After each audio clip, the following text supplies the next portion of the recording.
As Três Idades da Vida Interior, terceira parte. Trecho adaptado das páginas 256 até 260. Um grande exemplo, a Noite Reparadora do Espírito em São Paulo da Cruz.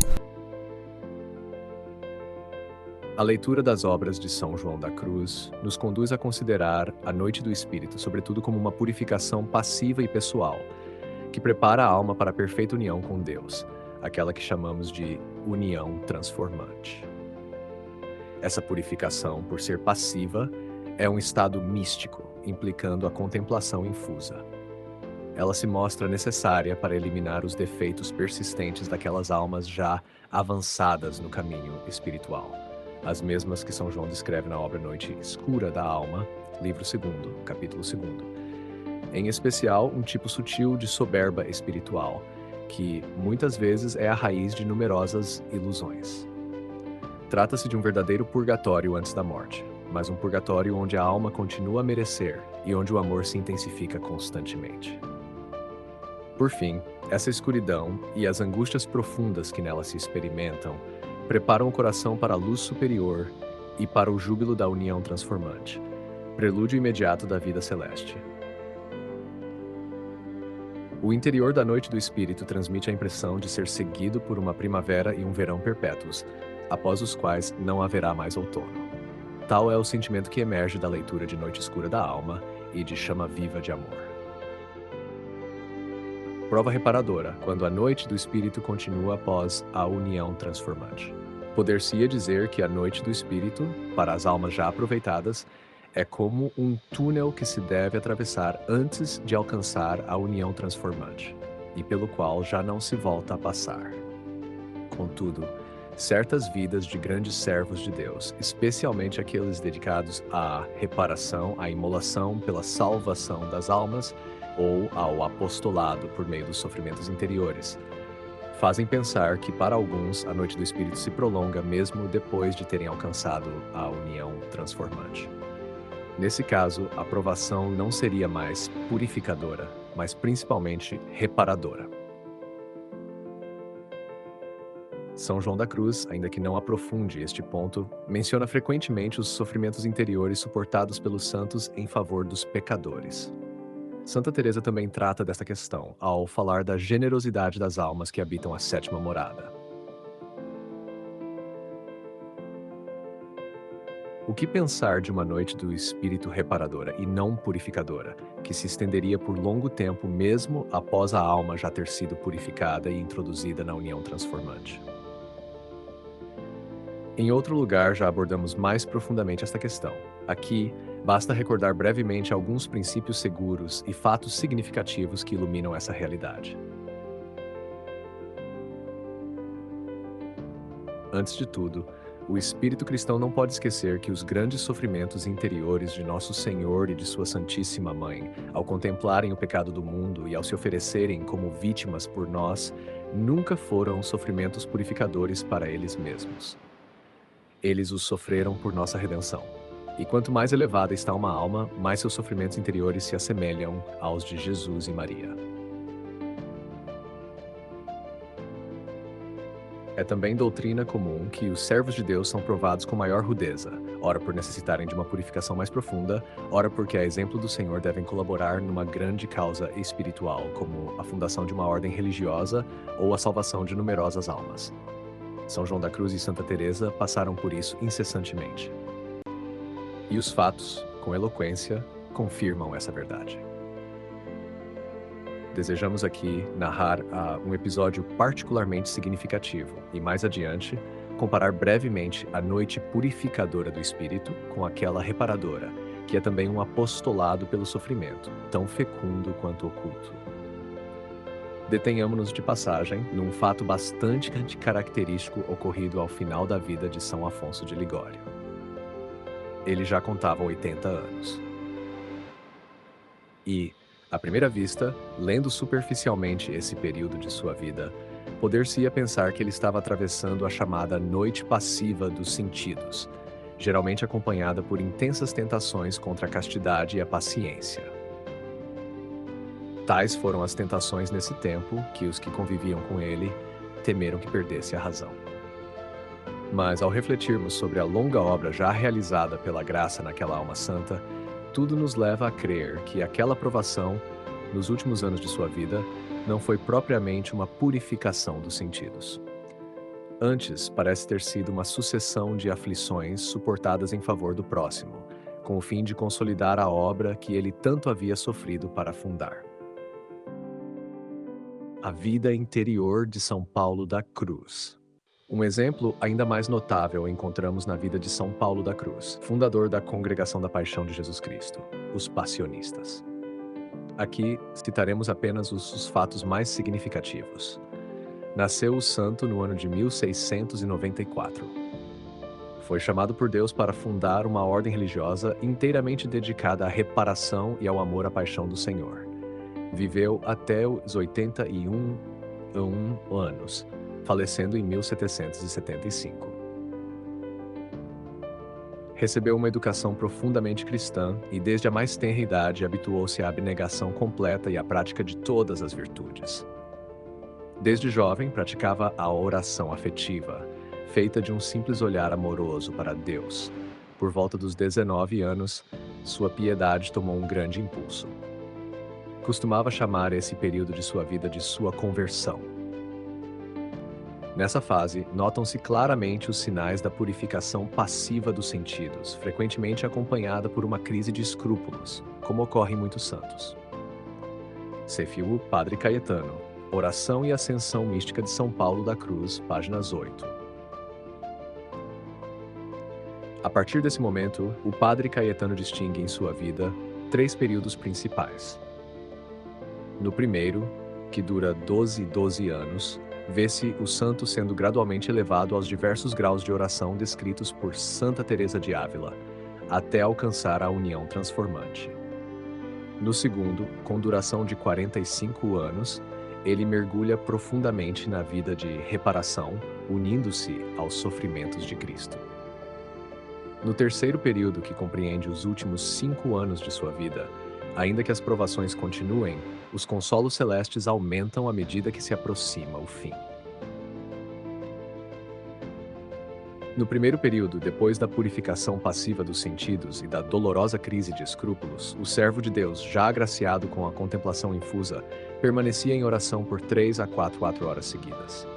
Segundo o testemunho de seu confessor, Padre João Maria, ele conheceu a oração estática por volta dos 24 anos, ficando frequentemente fora de seus sentidos.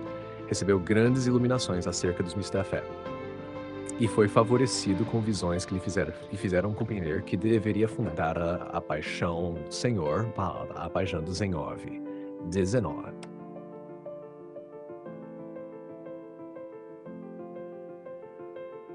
Nessa época, teve também uma visão da Santíssima Trindade e uma terceira do inferno. Pareceu-lhe então que sua fé havia se tornado uma espécie de evidência interior. Tudo indica que São Paulo da Cruz sofreu a purificação passiva do espírito aos 26 anos, no ano de 1720.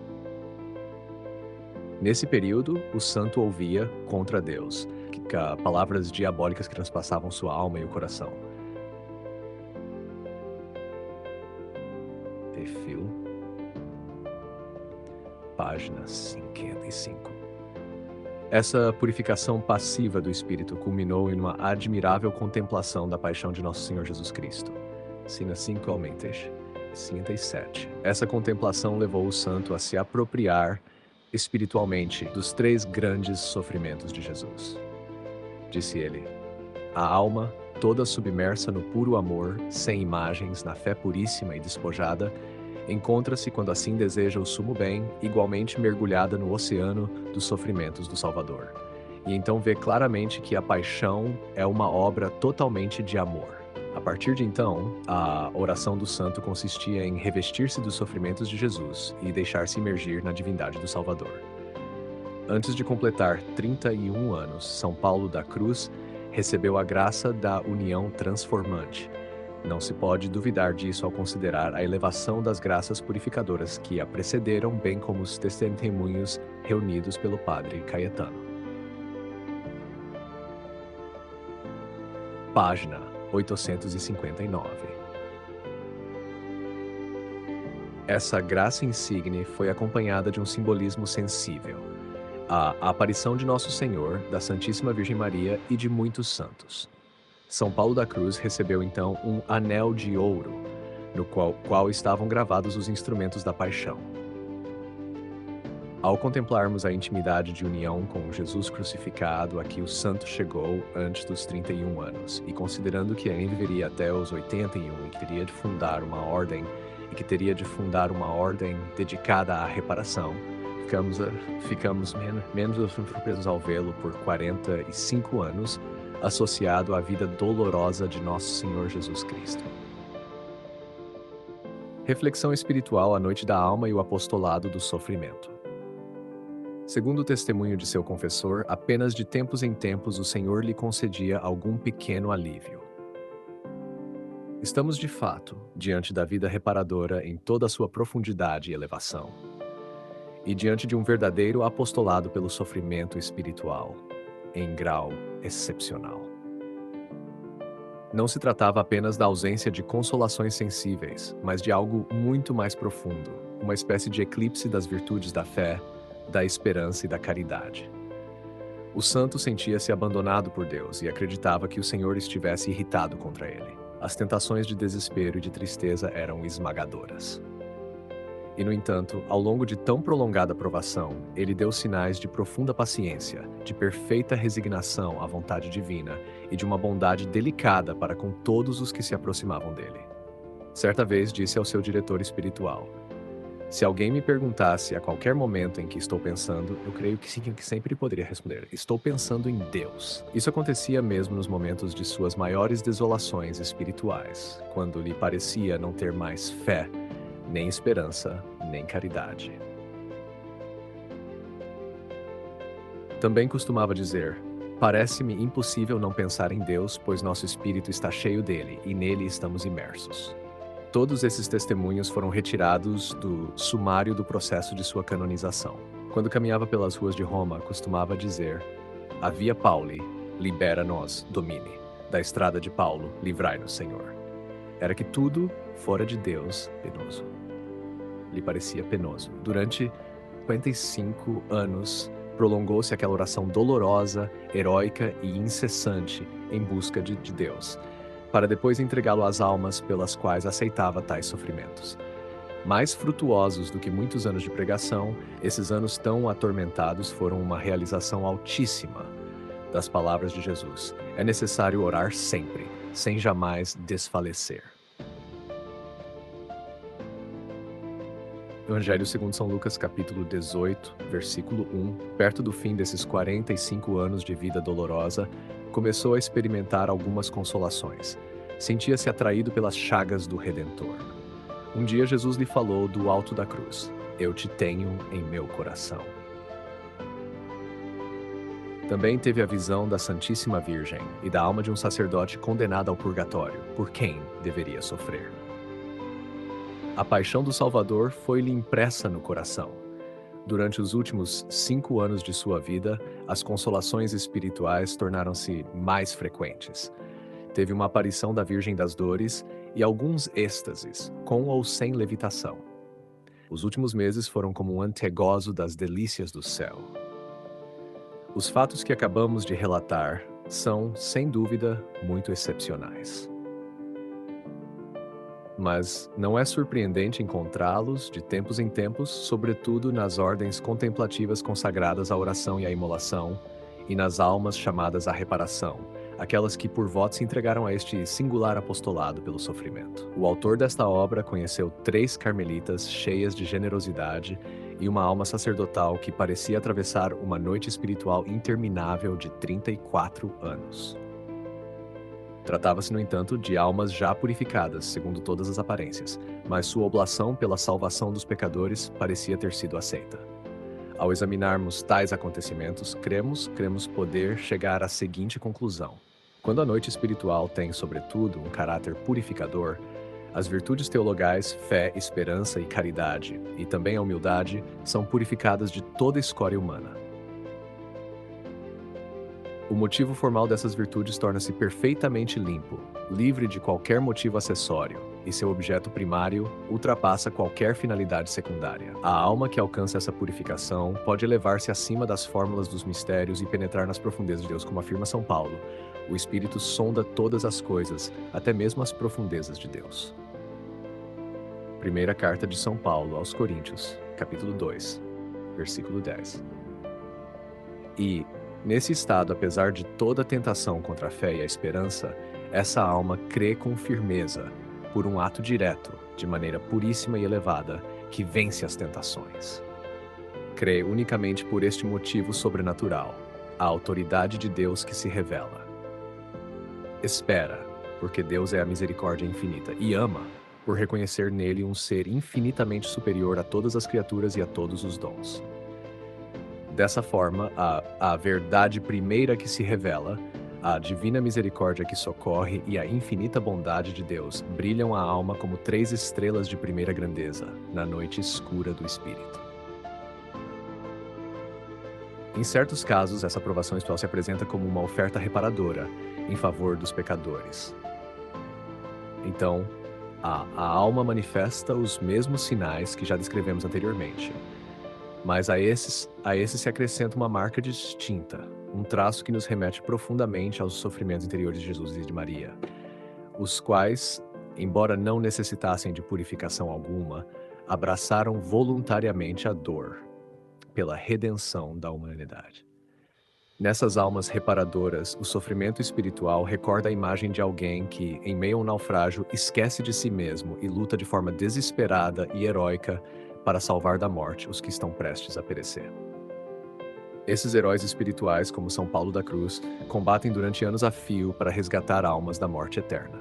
E, para que sua ajuda seja eficaz, precisam enfrentar em seu lugar as tentações que assolam os que se perdem. Essas almas se unem profundamente à vida dolorosa do Salvador, e nelas se realiza plenamente a palavra do apóstolo São Paulo. E, se somos filhos, também somos herdeiros, herdeiros de Deus e co-herdeiros com Cristo. Se é certo que com ele sofremos, para que também com ele sejamos glorificados. Carta aos Romanos, capítulo 8, versículo 17. Segunda meditação, sobre a união divina nas faculdades superiores da alma. Assim é descrita essa união mística com Deus, que se dá no mais íntimo do espírito. O espírito é arrebatado para além de todas as suas faculdades, conduzido a um deserto desolado, que ninguém é capaz de descrever. É levado às trevas secretas de um bem que não possui forma nem contorno. Ali ele é introduzido na unidade da unidade, simples, sem qualquer modo definido tão profundamente que perde a noção de toda distinção. Mas, quando esses homens retornam a si, discernem todas as coisas com alegria e perfeição, de um modo que ninguém mais consegue. Esse discernimento nasce da pura e simples unidade. É a partir dela que distinguem com clareza e verdade todos os artigos da fé autêntica. Ninguém possui discernimento mais verdadeiro do que aquele que alcançou a unidade. Essa realidade é chamada com razão de treva inefável, não por ausência de luz, mas por ser a própria luz essencial que nenhuma inteligência humana pode compreender naturalmente. É chamada também de deserto desolado, além de toda descrição possível. Nada se encontra ali, nenhum caminho, nenhuma forma precisa, pois ali tudo está além dos modos e das medidas. Terceira meditação, sobre o abandono na vontade de Deus. Eis como devemos compreender essas trevas. São, na verdade, uma luz inacessível à mente humana, um lugar selvagem, sem qualquer via de acesso natural.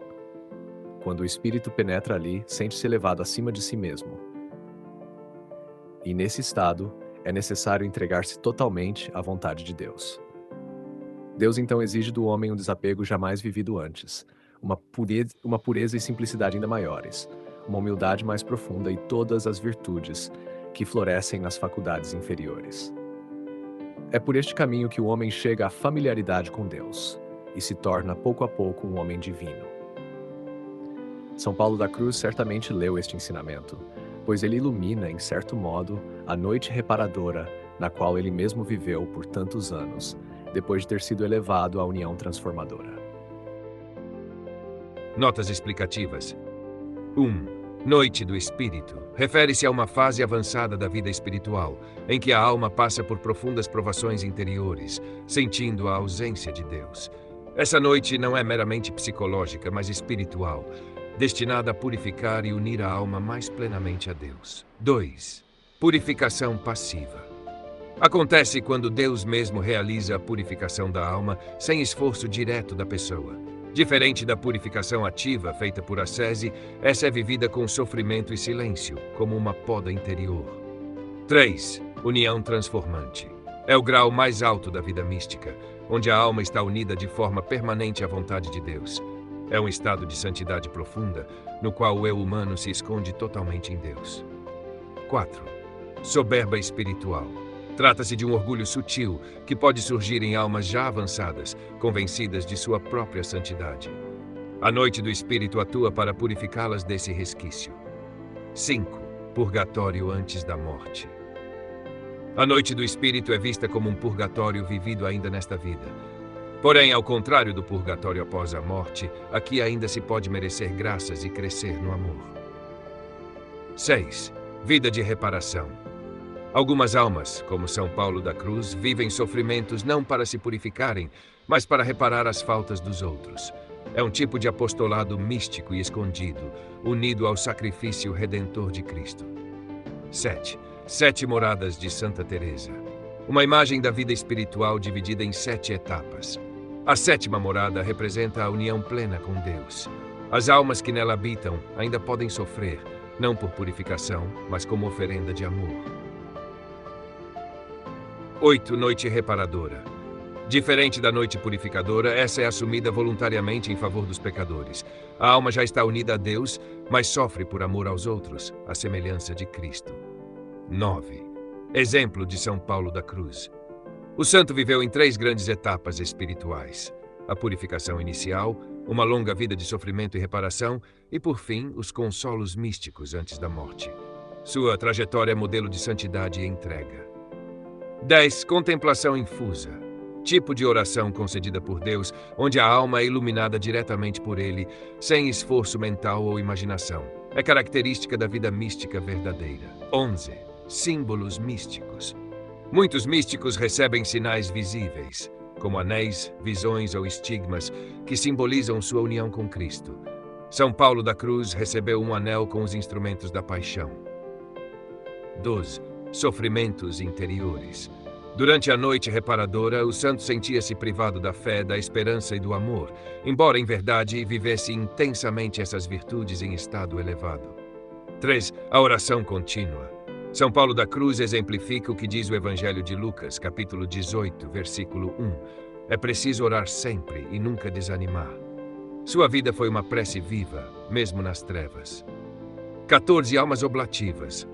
São pessoas que, já purificadas, oferecem seus sofrimentos pela salvação de outros. Vivem ocultas, sem reconhecimento humano, mas com enorme fecundidade espiritual. 15. Virtudes teologais purificadas. Fé, esperança e caridade, purificadas na noite do Espírito, tornam-se mais puras. Acreditam só porque Deus revelou, esperam só porque Deus é misericordioso e amam a Deus por quem Ele é. 6. Imagem das 3 estrelas. A fé, a esperança e a caridade purificadas brilham na escuridão da alma como estrelas na noite. Essa imagem oferece consolo e orientação para quem atravessa provações místicas. 17. Tiniebla inefável. Refere-se à experiência espiritual da união com Deus como uma luz tão intensa que se torna escura aos olhos humanos.